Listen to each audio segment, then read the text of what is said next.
Damas y caballeros, damos inicio a nuestro recorrido en lo que es nuestra primera historia, titulada Siempre se empieza con un quiebre.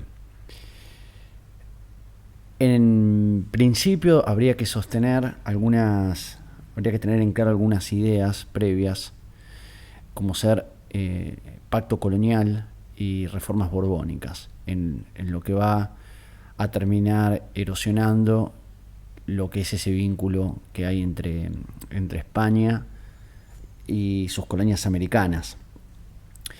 Por pacto colonial entendemos justamente la relación que había entre los habitantes en América y la corona española, que posibilitaba el funcionamiento de un territorio tan lejano en un momento además en donde las comunicaciones no eran las actuales y tardaban mucho en llegar. Por lo tanto, era fundamental que quienes estuviesen en los puestos de importancia a nivel político en América realmente obedecieran las órdenes del monarca y particularmente hicieran llegar a España lo más importante, por lo menos para el rey, que era oro y plata.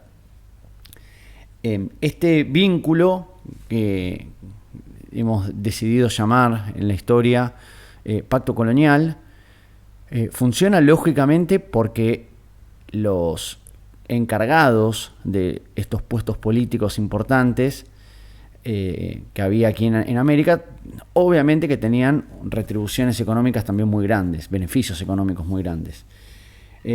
Estamos pensando particularmente en españoles, es decir, personas que venían de España directamente, o los descendientes de los primeros conquistadores que llegaron aquí en su momento en el siglo XVI.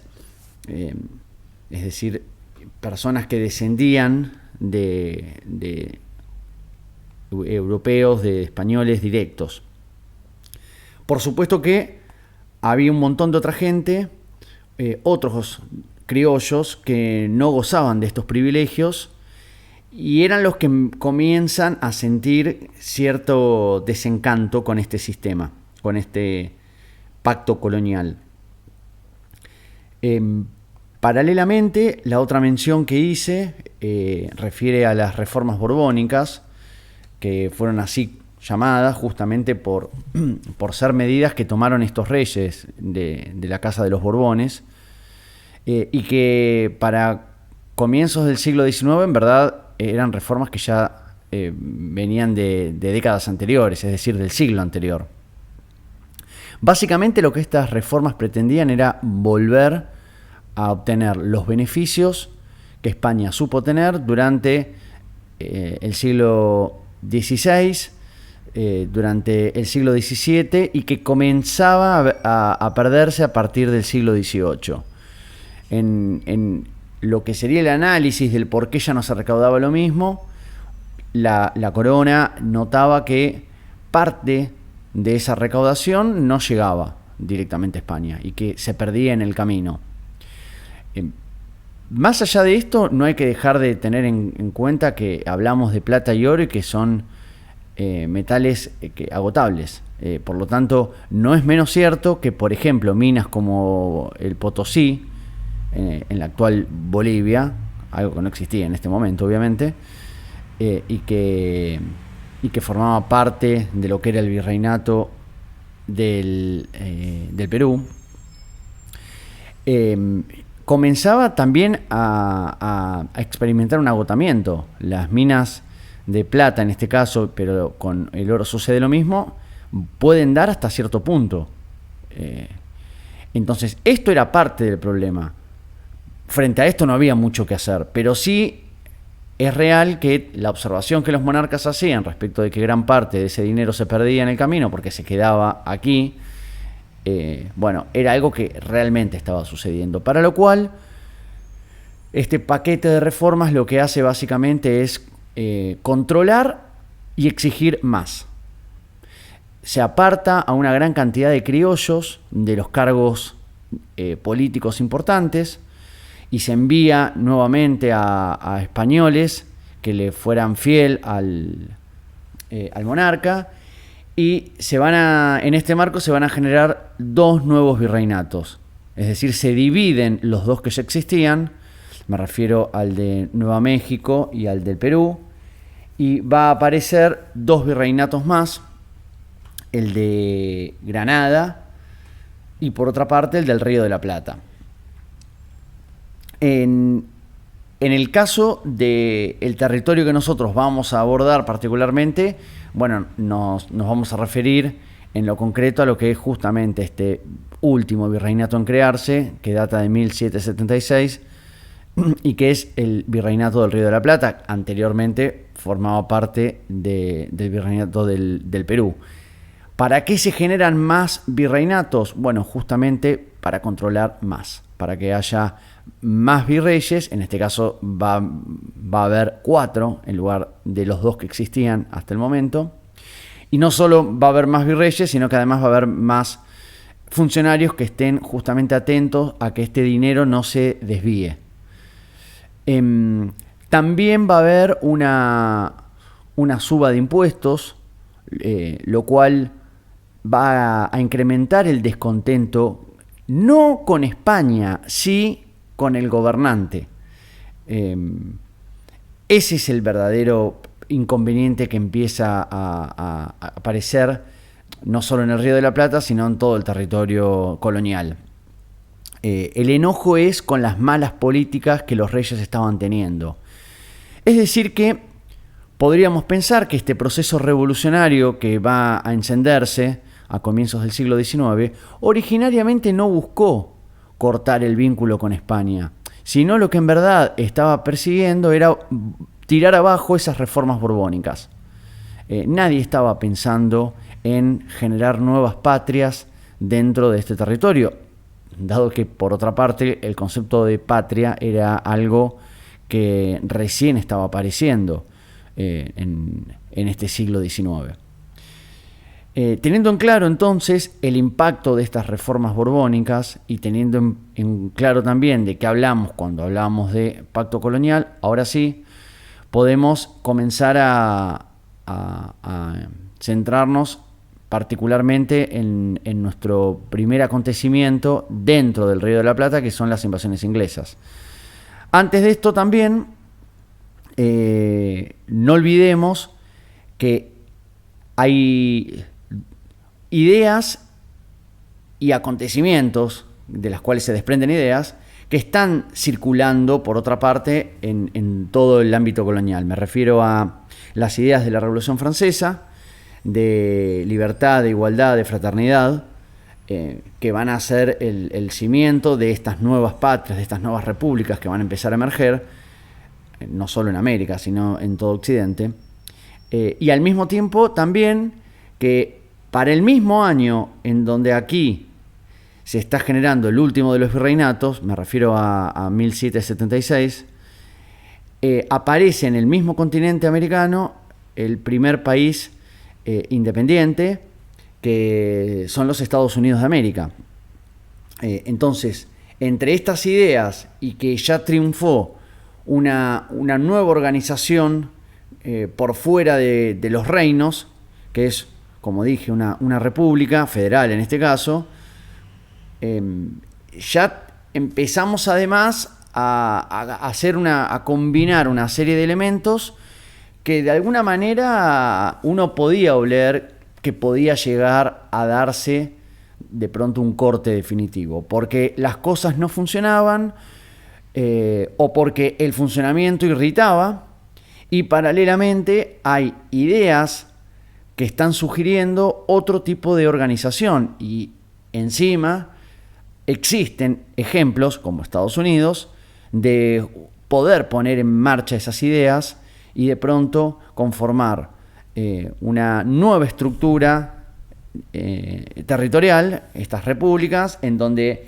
además la gran novedad es que hubiese una igualdad digamos legal gozada por todos sus habitantes. La idea era justamente terminar con el despotismo que tenían, que gozaban estos monarcas que básicamente hacían lo que querían.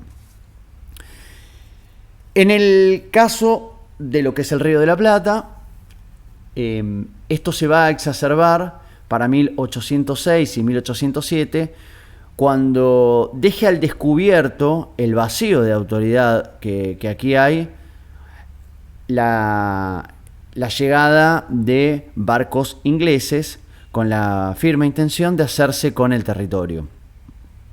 ¿Por qué a la corona británica se le ocurre de pronto poner la vista aquí en este pequeño poblado que era Buenos Aires, tan alejado de todo y tan insignificante, porque la población realmente era muy escasa? Bueno, porque Gran Bretaña se da cuenta de la problemática que España está sufriendo. España para 1806 está intentando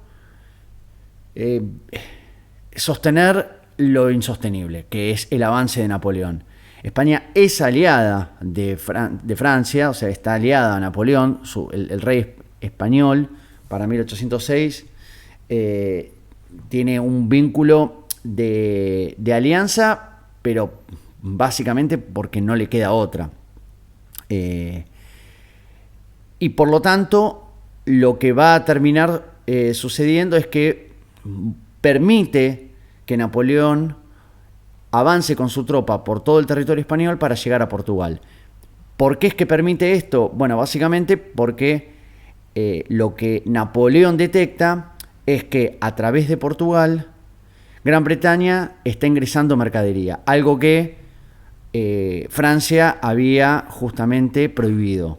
En este momento europeo, las dos grandes potencias son Francia e Inglaterra. Una se hace fuerte a nivel territorial, me refiero a Francia. La otra, Gran Bretaña, es fuerte a nivel naval. Y de hecho esto había quedado muy claro en lo que era lo que fue la gran derrota de la flota española, que fue la batalla de Trafalgar, en la cual Inglaterra vence a lo que era la Armada Invencible española. Así las cosas, básicamente queda el contexto en Europa como que Francia no debería meterse en los mares porque sabe que ahí pierde, y en el caso de Inglaterra sabe que tampoco puede poner un pie en el continente. De allí que para dañar económicamente Napoleón a Inglaterra lo que hace es generar un bloqueo comercial. Este bloqueo es burlado por Gran Bretaña a través de distintos puntos, como ser Portugal.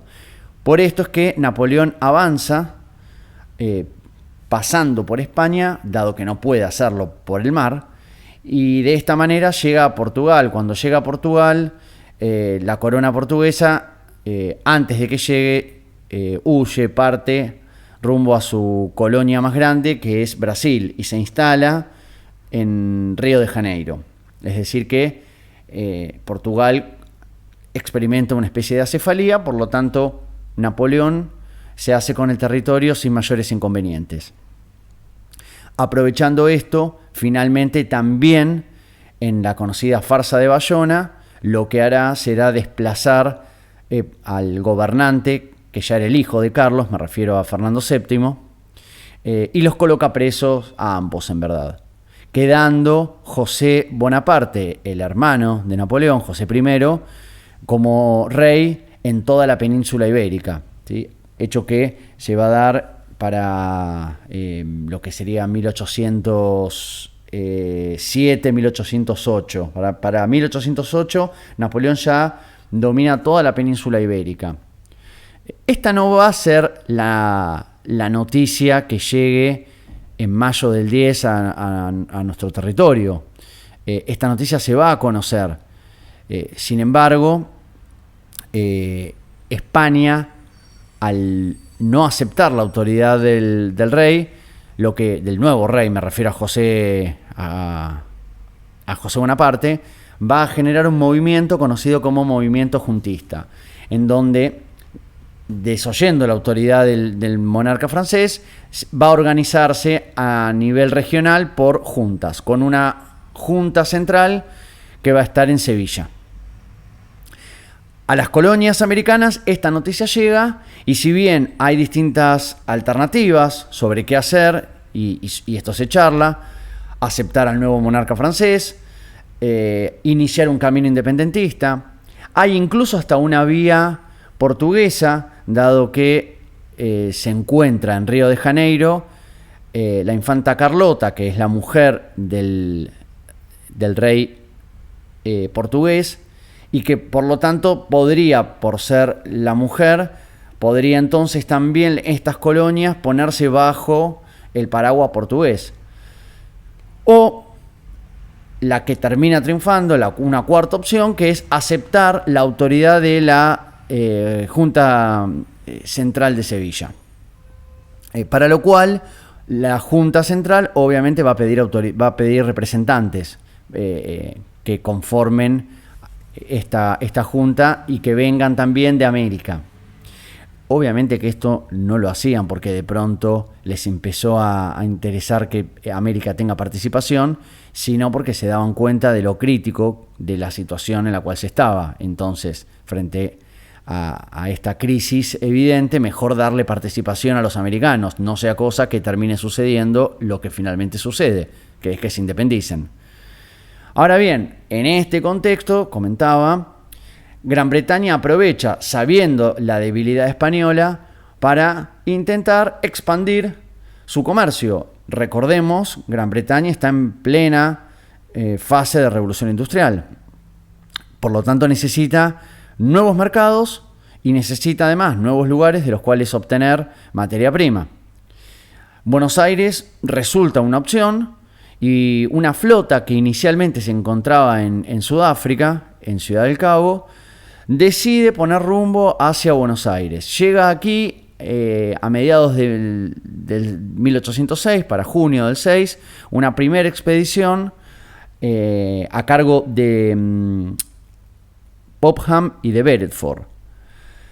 Estos dos militares ingleses desembarcan en lo que hoy sería Quilmes, y no encuentran ningún tipo de resistencia, dado que el virrey, que en ese entonces era Sobremonte, al enterarse de que hay barcos ingleses en la costa, se escapa rumbo a Córdoba con la recaudación que había aquí, dado que ese era el interés fundamental que también tenían los ingleses, hacerse con dicha recaudación. Por lo tanto, no encuentran ningún tipo de resistencia, no hay ningún tiro que se dispare en este desembarco. Llegan al fuerte de Buenos Aires, bajan la bandera española, izan la bandera británica y durante 40 días lo que sería el territorio de Buenos Aires, que era la capital del virreinato del Río de la Plata, pasa a depender de Gran Bretaña. Esto conlleva un cambio al mismo tiempo económico. Recordemos que en España regía el monopolio comercial.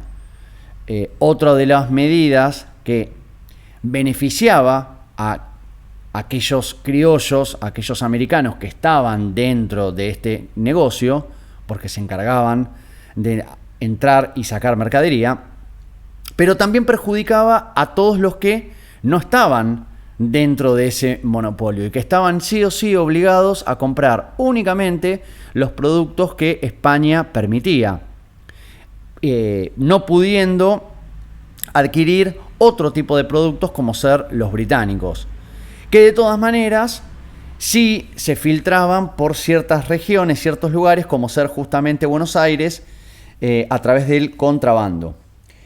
Bueno, al llegar Gran Bretaña, este monopolio cae y durante esos 40 días al mismo tiempo el territorio va a gozar de libertad de comercio, del libre comercio, que era justamente lo que abogaba Gran Bretaña. Esto justamente trae sectores que no ven con malos ojos la llegada de los ingleses, todo lo contrario, que hasta les resulta positivo, y por otra parte, los sectores que estaban vinculados al monopolio comercial lo ven verdaderamente como algo muy perjudicial. Entre esas personas encontramos a Santiago de Liniers y a Álzaga, Santiago de Liniers, vale la pena mencionar, un marino de origen francés, que como les dije es uno de estos claros ejemplos de estar vinculado al monopolio comercial. No olvidemos su nacionalidad, que más adelante le va a traer algún que otro inconveniente. Lo cierto es que Liniers cruza a Montevideo y desde allí organiza lo que va a ser la reconquista de la ciudad, con lo que puede, con lo que tiene, organiza lo que sería unas primeras milicias, a las cuales las va a dividir por lugar de origen. Dentro de estos, por ejemplo, va a surgir lo que son el regimiento de patricios, lo que es el regimiento de patricios. Y finalmente, para los primeros días de agosto del mismo 1806, se da la reconquista de la ciudad, en donde la población en su totalidad va a colaborar, a contribuir en los combates que se van a dar en lo que es todo este pueblito llamado Buenos Aires. Tanto en esta oportunidad como luego en la defensa que tendremos en el 7, seguramente se nos va a venir esa imagen típica de las familias, mujeres, niños, tirando desde los balcones aceite o agua hirviendo. Yo diría más bien agua hirviendo, más que aceite, que era algo bastante oneroso, en pos de colaborar, de contribuir con las tropas recién formadas por Santiago de Liniers. Lo cierto es que para agosto vuelve a ser recuperada la ciudad, pero a todo esto el virrey se había escapado. Por lo tanto, la primera consecuencia que trae esta reconquista es que la ciudadanía que hay aquí, el sector particularmente patricio, entiende que frente a la ausencia española, una España que además últimamente le venía trayendo más de un dolor de cabeza, ya mencionado anteriormente, frente a esa ausencia, en el caso de la invasión inglesa, el mismo pueblo pudo organizarse para defenderse y recuperar la ciudad. Primero recuperarla, luego defenderse. La pregunta comienza entonces a expandirse. ¿Qué sentido tiene estar bajo la corona española? Si me exige de más, si me aparta de los cargos de importancia y si encima cuando me atacan no está para defenderme. Insisto en que todavía no estamos pensando en independencia, pero sí la situación comienza de a poco a ir escalando en tensión. La erosión se va dando de a poco. Finalmente, para el 1807 tendremos lo que comúnmente llamamos la segunda invasión inglesa. En verdad, la segunda invasión formaba parte de los barcos que había enviado la corona británica cuando se entera de la noticia que este territorio había sido ocupado por barcos ingleses. El punto es que nos encontramos en un siglo en donde las comunicaciones tardan mucho y obviamente los desplazamientos son a través de barcos, lo cual también son bastante lentos. Es decir, que en verdad esos barcos lo que venían a hacer era a apoyar a lo que había sido la primera invasión inglesa. En el medio se enteran que en verdad esa primera invasión había sido derrotada. Por lo tanto, es acá cuando cobra la carátula de segunda invasión inglesa. No era ese el objetivo inicial. ¿Quiénes van a ser los grandes ganadores de esta segunda invasión? Bueno, nuevamente tenemos la figura de Santiago de Liniers y de un gran referente de lo que es el regimiento de patricios, que es Cornelio Saavedra. En esta oportunidad, los ingleses ni siquiera logran hacerse con el territorio. Esto es lo que se conoce comúnmente como defensa, la defensa. De allí estas calles que son un ícono de la zona de lo que comúnmente llamamos el Bajo. Me refiero a Reconquista y Defensa, que se encuentran en la zona de San Telmo, que era a lo que básicamente se reducía la ciudad de Buenos Aires en ese entonces. Y en esta oportunidad, nuevamente con participación del pueblo, todo el pueblo, lo que había de vecinos, contribuye al apoyo de las tropas locales, y el éxito vuelve a hacerse a favor de lo que sería estos habitantes de Buenos Aires, que de todas maneras todavía se sentían parte del Imperio Español. ¿Quién estaba al mando a nivel gobierno a partir de este momento? Santiago de Liniers. Es él quien queda como virrey en lugar de el virrey Sobremonte. Esto conlleva una gran rareza, porque recordemos que los virreyes eran españoles y obviamente mencionados por el rey de España.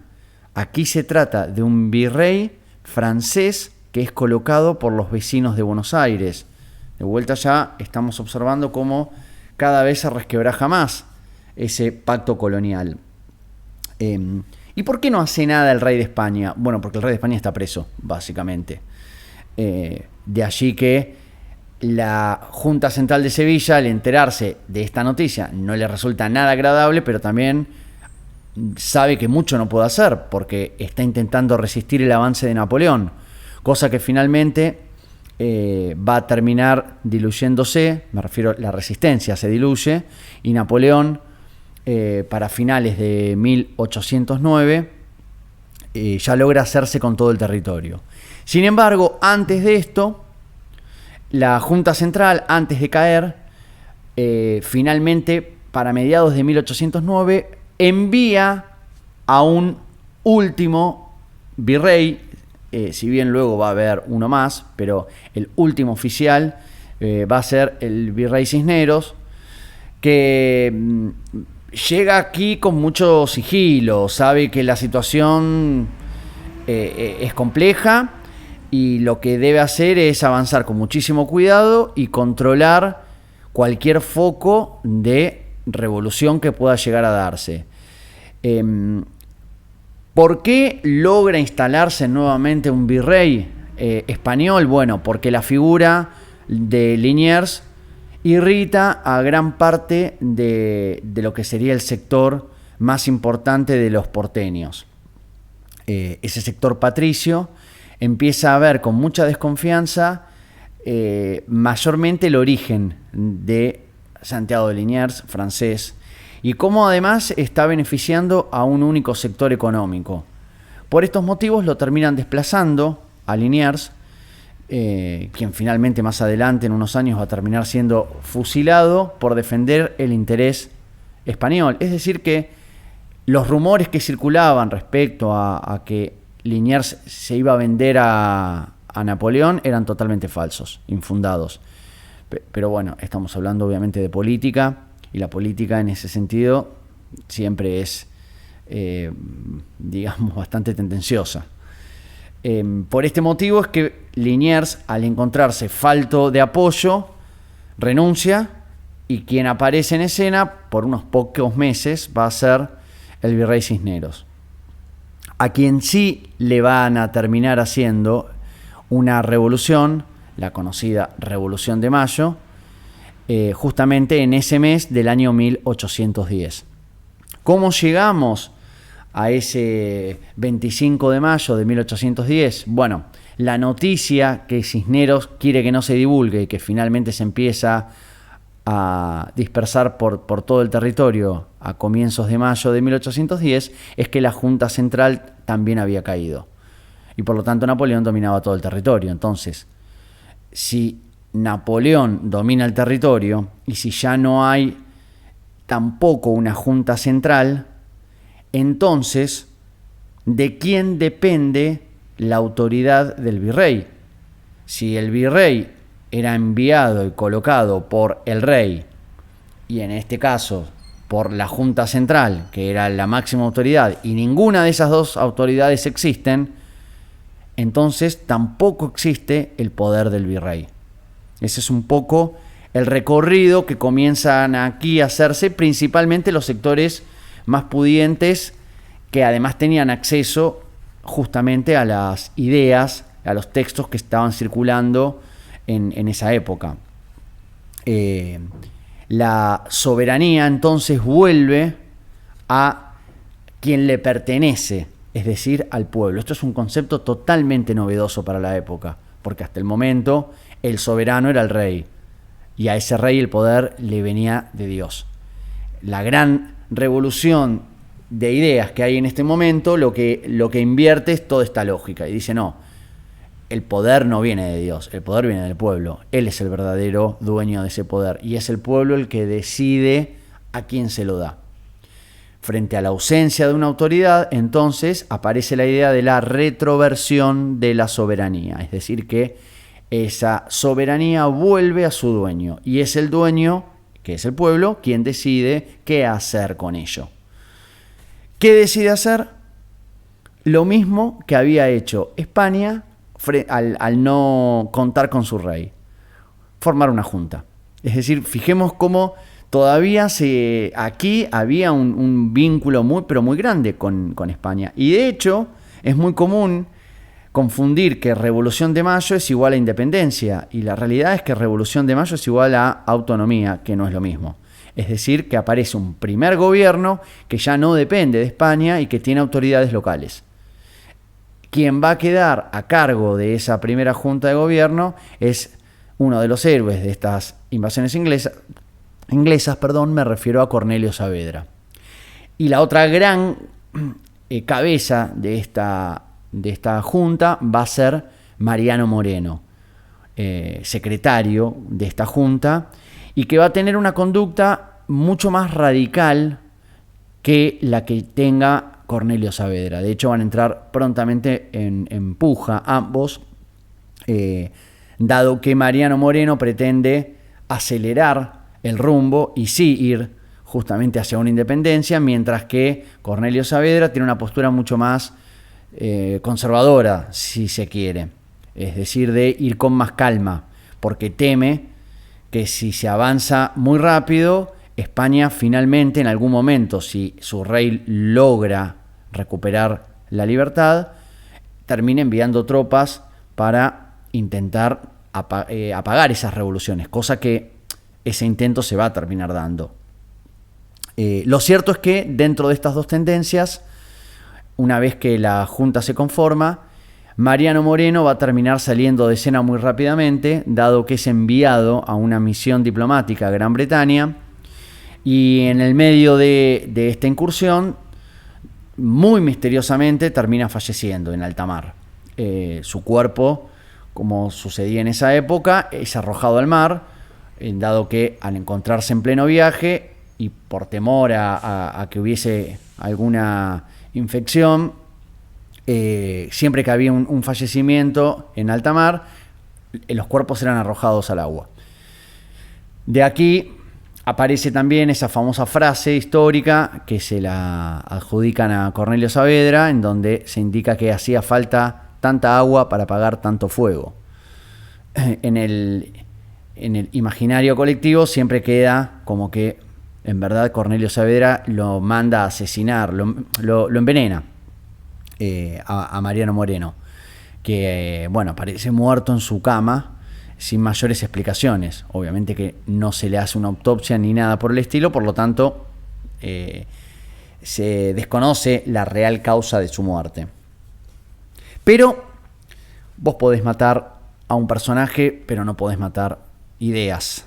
Y lo cierto es que Mariano Moreno ya tenía su círculo aquí en el Río de la Plata, y finalmente la tendencia revolucionaria va a ser la que termine triunfando.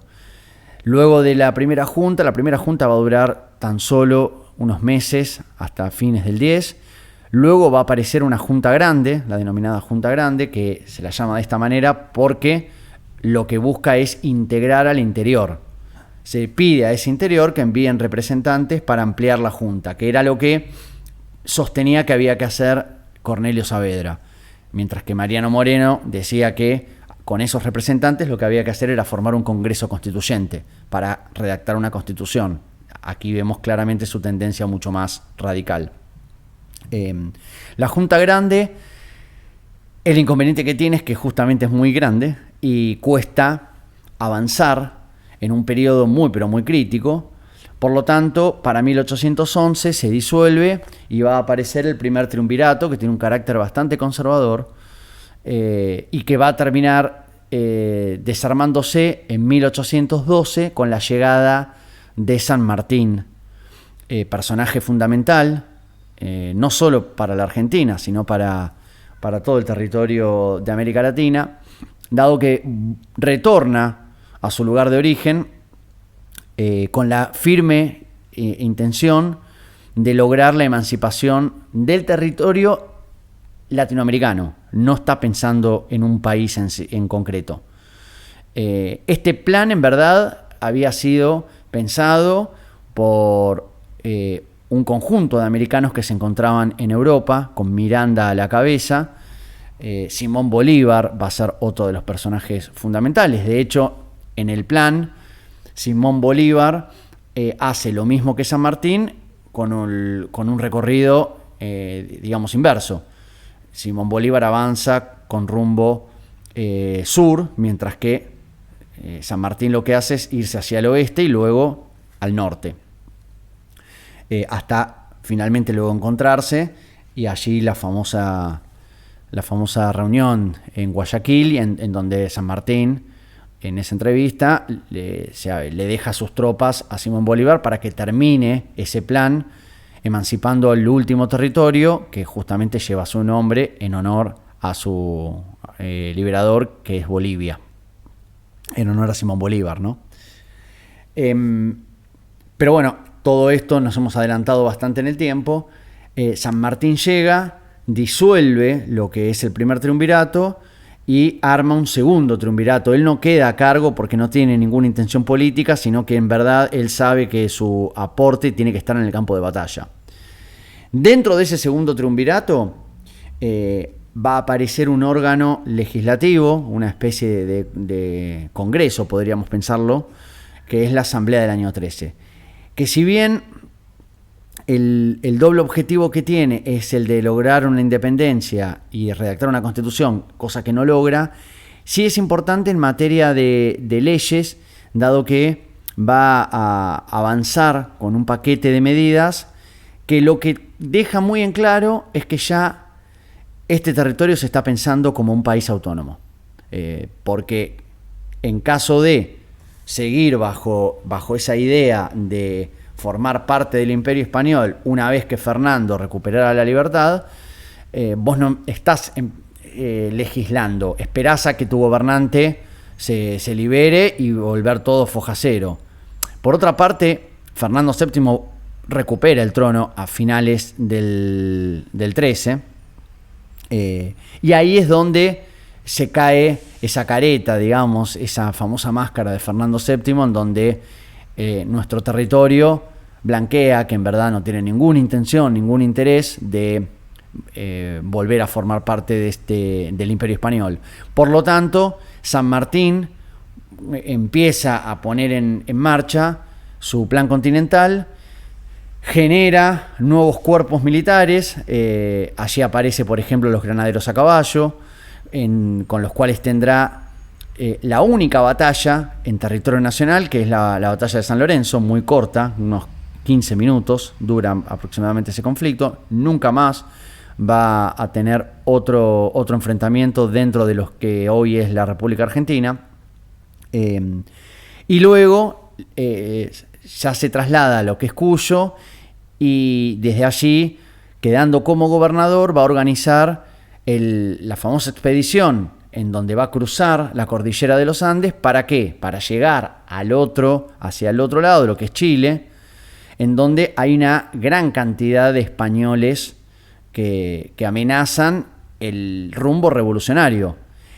A todo esto ya tenemos finalizada la experiencia de los triunviratos. Para 1814 lo que se va a formar es un poder ejecutivo unipersonal, es decir, el directorio. No tiene mayor sentido que hagamos el recorrido de cuáles fueron los directores supremos que hubo.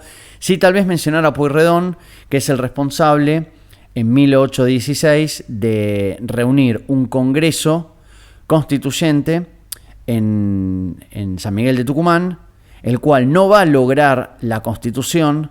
En verdad la Constitución se redacta pero no se aprueba. Esto es ya recién en el 19, cuando el mismo Congreso ya no está más en Tucumán y se había mudado a Buenos Aires.